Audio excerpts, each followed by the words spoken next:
தென்காசியில் அபாயகரமான முறையில் பள்ளி குழந்தைகளை ஏற்றிச் சென்ற ஆட்டோக்களுக்கு போக்குவரத்து காவல்துறையினர் அபராதம் விதித்துள்ளனர். கூடுதல் விவரங்களை செய்தியாளர் தங்கம் வழங்க நாம் கேட்கலாம். வணக்கம் தங்கம், தற்போது எவ்வளவு அபராதம் விதிக்கப்பட்டிருக்கிறது? அங்க இருக்கக்கூடிய கள விவரங்களை பதிவு பண்ணுங்க தங்கம். வணக்கம். அதாவது தற்போது தென்காசி நகர பகுதிகளில் தொடர்ந்து போக்குவரத்து நெரிசலாக அதிகமாக ஏற்பட்டு வருகிறது.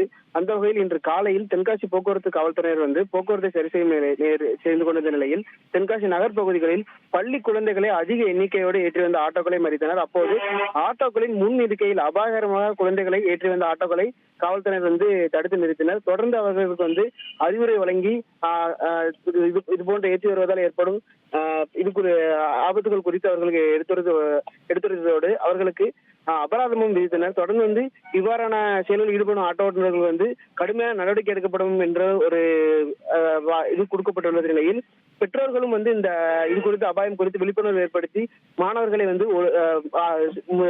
பாதுகாப்பான முறையில் பள்ளிக்கு அழைத்து கொண்டு செல்வது முயற்சி செய்ய வேண்டும் என்பது தற்போது சமூக ஆர்வலர்களின் கோரிக்கையாக காவல்துறையினரும் அறிவித்து வழங்கியுள்ளனர். மேலும் அந்த விதிமீறல்களில் ஈடுபட்ட ஆட்டோக்களுக்கு சுமார் 3000 வரை அபராதம் விதித்ததாக தெரிகிறது. மேலும் இதுபோன்ற சம்பவங்கள் தொடர்ந்து நடக்காமல் இருக்க காவல்துறையினர் தொடர்ந்து நடவடிக்கை எடுப்பதாகவும் தெரிவித்துள்ளனர்.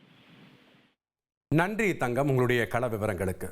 ட்ரெண்டை ஃப்ரெண்ட் ஆக்கிக்கோங்க. தந்தி டிவியின் சப்ஸ்கிரைபர்ஸ் அண்ட் ஃபாலோவர்ஸ் குடும்பத்துல நீங்களும் இணையுங்க.